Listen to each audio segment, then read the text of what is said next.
Bismillahirrahmanirrahim. Assalamualaikum warahmatullahi wabarakatuh. Alhamdulillahirabbil alamin. Assalatu wassalamu ala Rasulillah. Segala puji kehadirat Allah Subhanahu wa taala, Tuhan semesta alam serta pencipta langit dan bumi. Dan juga sholawat untuk Nabi besar Muhammad sallallahu alaihi wasallam sebagai bentuk cinta dan penghormatan kita kepada beliau. Pada kali ini kita akan melanjutkan lagi untuk merangkumkan atau membahas buku rangkuman dari Sirah Nabawiyah ini, teman-teman ya. Nah, di episode sebelumnya kita baru aja membahas di sana mengenai Hamzah atau paman Rasul sendiri ya, Hamzah bin Abdul Muthalib itu masuk Islam, serta juga Umar bin Khattab juga masuk Islam. Sehingga di sana pasukan kaum muslimin itu lebih kuat dan kaum Quraisy mulai merasa terancam.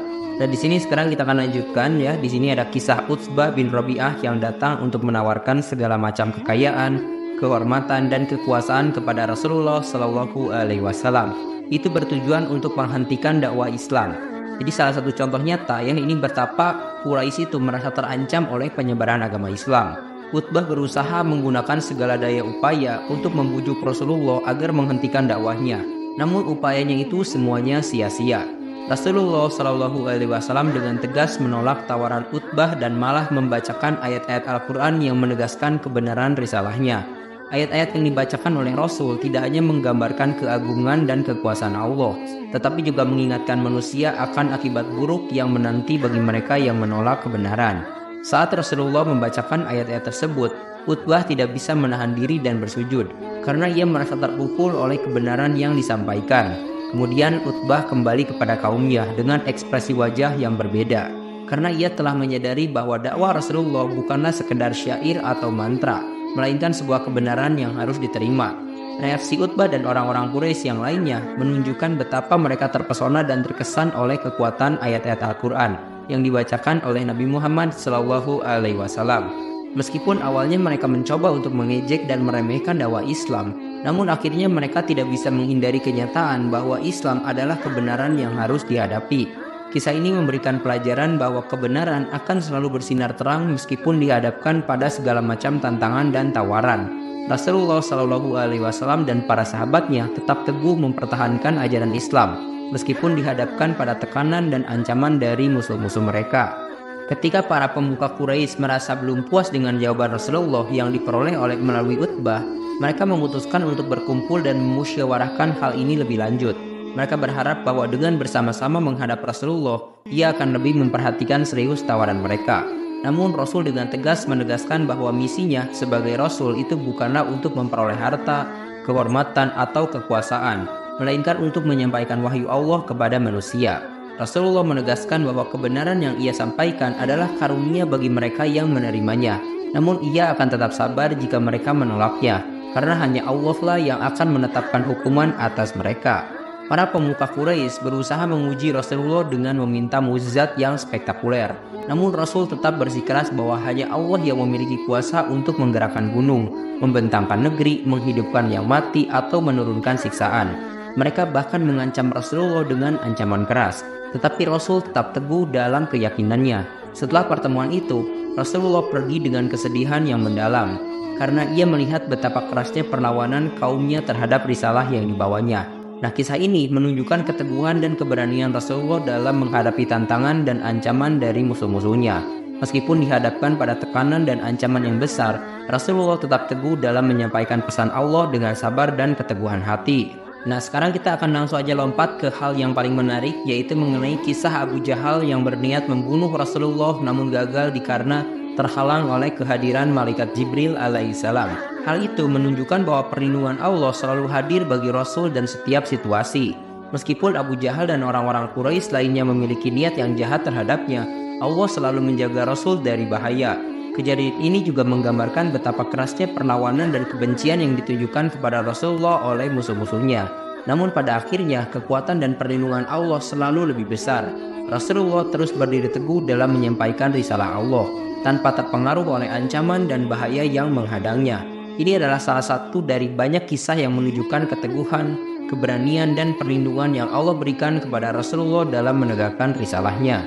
Nah, sekarang di sini kita akan membahas mengenai kisah perundingan antara Rasulullah dan orang-orang Quraisy. Itu menunjukkan keteguhan Rasul dalam mempertahankan ajaran Allah dan ketegasan Allah dalam menolak kompromi dalam agamanya. Orang-orang Quraisy mengajukan proposal kerjasama dalam ibadah, tetapi Allah menegaskan bahwa agama Rasulullah dan agama mereka tidak bisa disatukan. Allah menegaskan dalam Al-Quran bahwa Rasulullah tidak akan menyembah apa yang mereka sembah, dan mereka tidak akan menyembah Tuhan yang disembah oleh Rasul. Ini menunjukkan bahwa kebenaran tidak dapat dikompromikan, dan tawaran-tawaran yang bertentangan dengan kebenaran agama tidak akan diterima. Ketika orang-orang Quraisy meminta Rasulullah untuk mengganti Al-Quran dengan yang lain atau membuat cerita palsu, Allah menegaskan bahwa Rasulullah hanya mengikuti wahyu yang diterimanya. Allah juga memperingatkan bahwa jika Rasul memilih untuk mengikuti keinginan mereka, maka akan menerima hukuman yang berlipat ganda, baik di dunia maupun di akhirat. Nah, selanjutnya, perjalanan orang-orang Quraisy dalam menghadapi dakwah Rasulullah itu menunjukkan betapa sulitnya bagi mereka untuk menentukan sikap. Mereka merasa terjebak dalam situasi yang sulit, di mana upaya-upaya mereka untuk menggagalkan dakwah Rasul selalu berujung pada kegagalan. Saat An-Nadhr bin Al-Harits memberikan nasihat kepada mereka untuk menghadapi Rasulullah dengan bijaksana, mereka memutuskan untuk menghubungi orang-orang Yahudi dengan harapan memperoleh kepastian tentang kebenaran ajaran Rasul. Namun jawaban-jawaban yang diberikan oleh Rasulullah atas pertanyaan mereka mengkonfirmasi kebenaran risalah yang dibawanya. Meskipun Allah Subhanahu wa Ta'ala memberikan jawaban atas pertanyaan mereka melalui wahyu yang diturunkan kepada Rasul, orang-orang Quraisy tetap bersikeras menentangnya. Mereka terus berusaha mencari cara untuk menggagalkan dakwah Islam. Namun setiap upaya mereka selalu berujung pada kegagalan. Sehingga kehadiran Rasulullah dan ajarannya merupakan ujian yang sangat besar bagi orang-orang Quraisy. Mereka terombang-ambing antara kemungkinan menerima kebenaran yang dibawa oleh Rasul dan mempertahankan keyakinan mereka yang lama. Namun pada akhirnya mereka gagal menemukan jalan keluar dan kebuntuan yang mereka hadapi. Nah, di sini sekarang kita masuk ke poin yang terakhir mengenai posisi Abu Thalib dan keluarganya. Jadi Abu Thalib atau paman Rasulullah itu memainkan peran penting dalam melindungi dan membela Nabi Muhammad SAW dari ancaman kaum Quraisy yang ingin membunuhnya. Abu Thalib menyatukan seluruh keluarga Hashim dan Muthalib untuk memberikan perlindungan kepada Nabi, baik yang sudah masuk Islam maupun yang masih kafir, karena dasar kedekatan dan hubungan kekeluargaan dari mereka. Mereka menggelar perjanjian di depan Ka'bah sebagai tanda keseriusan mereka dalam memberikan perlindungan kepada Rasulullah SAW. Kecuali Abu Lahab yang sudah jelas itu berpihak kepada kaum Quraisy. Ini menunjukkan komitmen Abu Thalib dan keluarganya dalam membela Rasulullah dan agama yang dibawanya. Nah, sekarang kita akan langsung aja masuk ke poin D. Di sini ada pemboikotan umum. Mungkin untuk video kali ini kita akan tutup sampai ke poin E terlebih dahulu ya, yaitu di tahun berdukacita atau kematian Abu Thalib atau paman Rasul dan juga kematian istrinya yaitu Khadijah radhiyallahu anhu. Nah, pertama-tama di sini ada poin pertama, itu namanya piagam kezaliman dan permusuhan. Jadi piagam tersebut itu menunjukkan tingkat kezaliman dan permusuhan yang dialami oleh Rasul dan kaum muslimin dari kaum musyrikin Quraisy.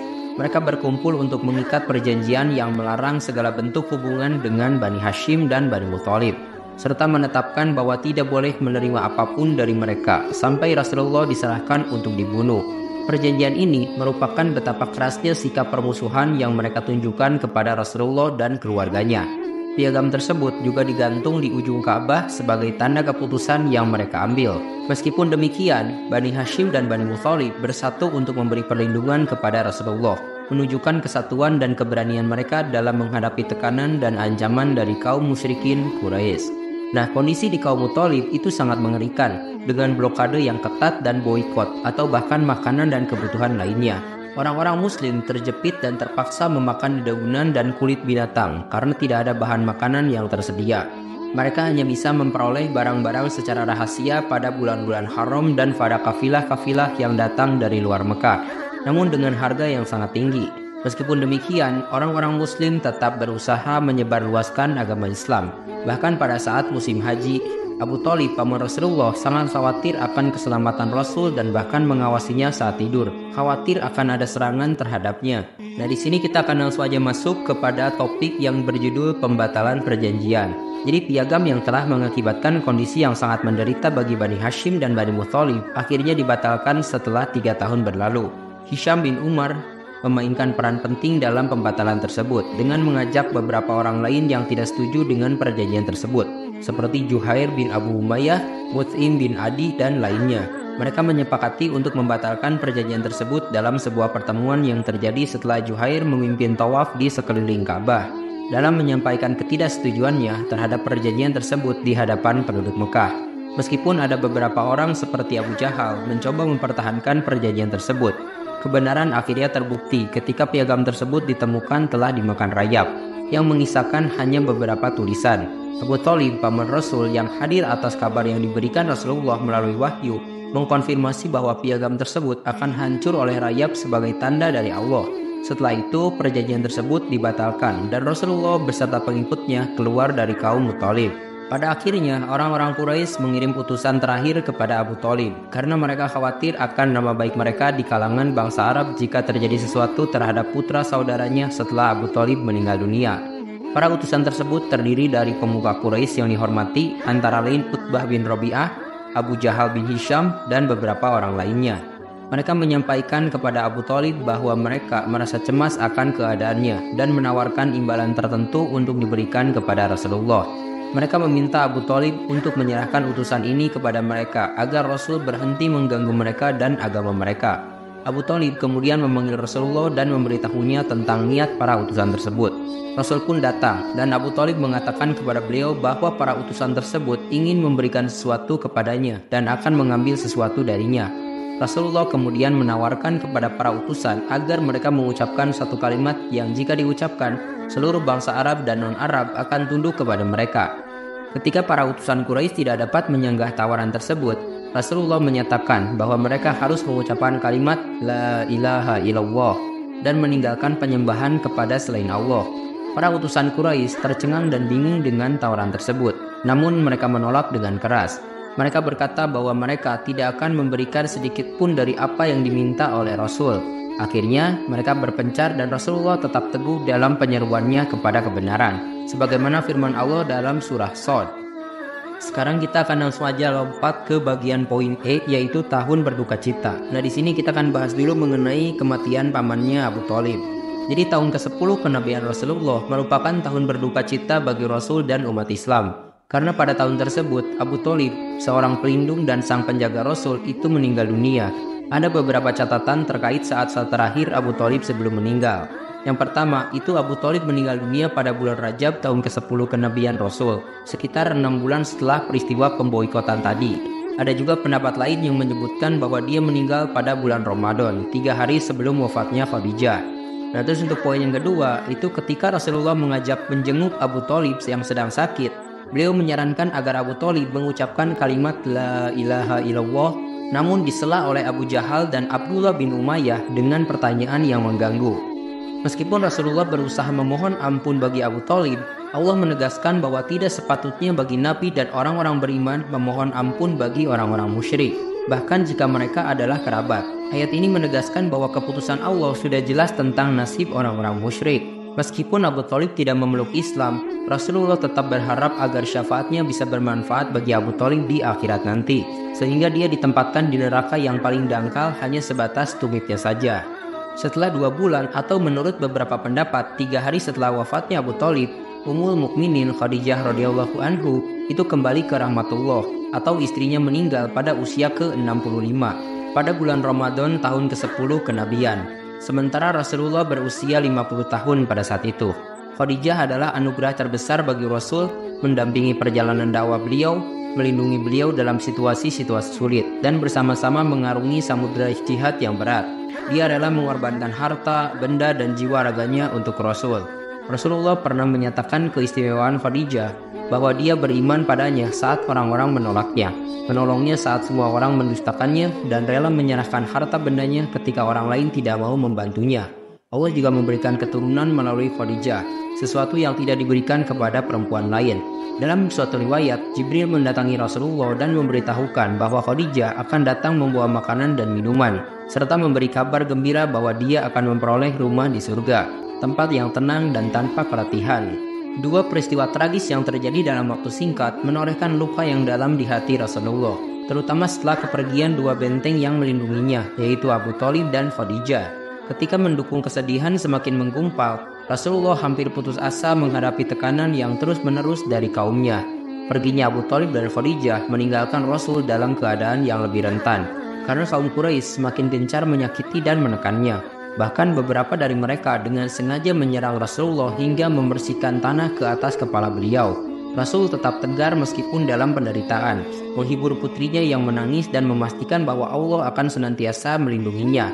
Tahun ini pun dikenal sebagai tahun berduka cita, karena derita dan kesedihan yang melanda Rasulullah dan umatnya begitu mendalam. Dan pada bulan Syawal tahun ke-10 dari kenabian, Rasulullah menikahi Saudah binti Jam'ah. Nah, Saudah ini adalah saudara perempuan yang kelak masuk Islam sejak awal dakwah beliau dan ikut serta dalam hijrah kedua ke Habasyah. Suaminya yang pertama, Sukmar bin Umar, juga masuk Islam dan ikut hijrah bersamanya, namun meninggal dunia di Habasyah atau sesudah kembali ke Mekah. Saudah menjadi wanita pertama yang dinikahi oleh Rasulullah setelah wafatnya Khadijah. Beberapa tahun kemudian, Saudah memberikan bagian gilirannya kepada Aisyah radhiyallahu anhu. Terima kasih telah menyimak. Silahkan kirim dukungan kalian dengan klik tombol like, subscribe channel ini, dan bagikan juga ke teman-teman kalian. Semoga dengan membagikan itu kalian bisa mendapatkan pahala jariah dari video ini. Mohon maaf bila ada kesalahan. Wabillahi taufik wal hidayah. Wassalamualaikum warahmatullahi wabarakatuh.